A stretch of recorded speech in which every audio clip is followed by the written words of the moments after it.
सिंघवन के तीन रत्न। सिंघवन जंगल जीवन से भरपूर है। प्रकृति की चौकस निगाह के नीचे हरे रंग की एक सिंघनी, एक पुरानी चट्टान के ऊपर शेरराज सिंह अपने प्यारे जंगल के अनिश्चित भविष्य पर विचार करते हैं।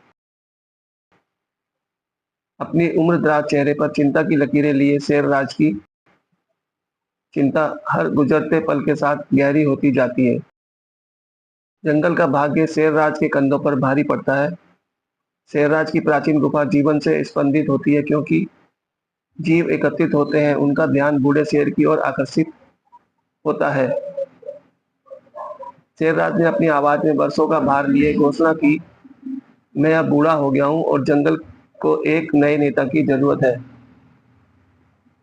उनकी घोषणा हवा में लटकी हुई है, प्रत्याशी से भरी हुई है, क्योंकि वह उत्तराधिकार का मार्ग उजागर करते हैं। शेरराज ने घोषणा की, जो कोई भी 3 कठिन परीक्षण पास करेगा, वह सिंघावन का अगला राजा या रानी बनेगा। सभा में सन्नाटा छा जाता है। हर प्राणी आने वाली चुनौतियों और ताज पर विचार करता है जो बुलाता है, और पहाड़ी रास्ता मंडराता है। एक चुनौतीपूर्ण चुनौती, जैसे गिलहरी गिल्लू अपनी परीक्षा की तैयारी करती है।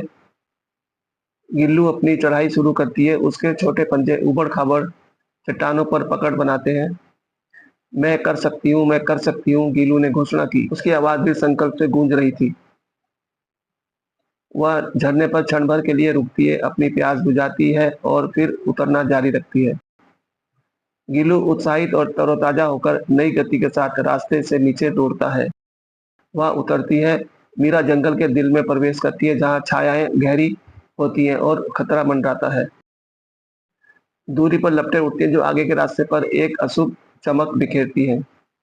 डर उसे जकड़ लेता है, लेकिन दृढ़ संकल्प उसकी निगाहों को मजबूत करता है, क्योंकि वह आगे बढ़ती है। वह आग के ऊपर उड़ती है, पंख की कीमती पानी ले जाती है।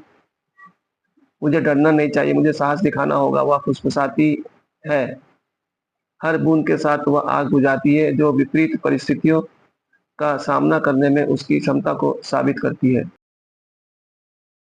जंगल के घास के मैदान के केंद्र में टोनी तोता एक महत्वपूर्ण गठबंधन का आयोजन करता है।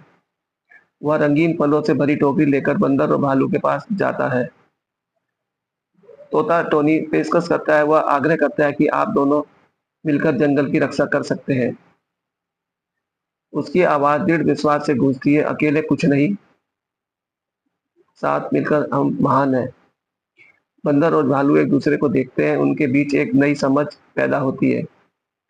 शेरराज की गुफा के हृदय में गीलू, मीरा और टोनी को बुलाए जाने पर परछाइयां नाचती हैं। धूल के कण मंद प्रकाश में घूमते हैं, गंभीर सभा को रोशन करते हैं। शेरराज तीनों का सर्वेक्षण करता है, उसकी निगाहें उद्देश्य से भरी है। शेरराज घोषणा करता है, गिल्लू की लगन, मीरा का साहस और टोनी की बुद्धिमत्ता ये नेतृत्व के सच्चे प्रतीक है। इसलिए शेरराज घोषणा करता है कि अब सिंघावन का एक भी राजा नहीं होगा, बल्कि 3 नेता होंगे। गुफा शेरराज के फरमान के बाहर से गूंजती है। सिंघावन गीलू, मीरा और टोनी की चौकस निगाहों में फलता फूलता है। वन शांति का एक अभ्यारण्य है जो जीवन और सद्भाव से भरपूर है। गीलू की आवाज शांत जंगल में गूंजती है, हम सब मिलकर इस जंगल को स्वर्ग बनाएंगे। मीरा और टोनी सहमति में सिर हिलाते हैं, उनके चेहरे की भलाई के प्रति अटूट प्रतिबद्धता को दर्शाते हैं।